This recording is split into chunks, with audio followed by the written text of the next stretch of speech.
Wale wawekezaji wenzetu, mikeka inakuja muda si mrefu. Kwa hiyo baki kwenye peji zetu, tembelea YouTube channel yetu, usisahau kusubscribe pale kwa sababu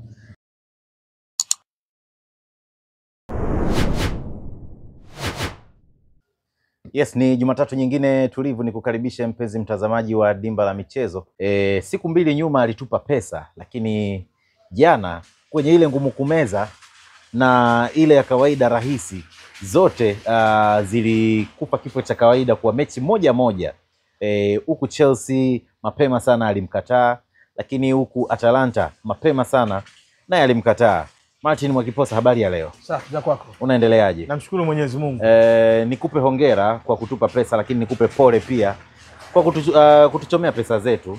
Ni kawaida kwa sababu unapozungumzia betting gambling, na sisi tunakuwa tunaangalia vitu vingi.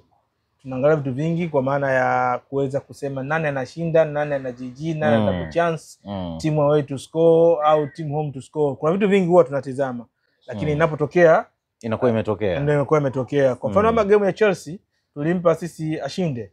Lakini yaliyotokea kila mtu aliona. Kwa hiyo uwezi kubadili. Lakini ndio maana unaona mkeka mwingine ulibakia kuwa salama. Timu nyingine zote ziliweza kutiki, ni kwa sababu tulijua nini ambacho tunakifanya. Lakini pia Young Africans wako ligi kuu na wana dominate ligi kwa sasa. Stand United hayupo anywhere hata kwenye top 3 au top 4 ya Champion League pale. Tukija kuweka kwenye mizani mechi hii, tunaona itakuwa ni aina ya mechi gani leo kesho ambayo watatupa? Simaanishi kwamba Yanga walikuwa wapate matokeo. Walikuwa wanapata matokeo, lakini ni kwa ugumu sana kwa sababu ya aina wachezaji ambao walikuwa kipindi hiko stendi. Bila kuwasahau Maskani Safi ambao wanatufanya tuwepo hapa na tuendelee kuonekana kila siku. Sehemu inayopatikana Sinza karibu na serikali za mtaa. Unaweza ukaja kutoka sehemu yoyote ukaja ukaangalia michezo mpira wa miguu wa ndani na nje ya nchi ya Tanzania, lakini pia ukapata vinywaji moto na baridi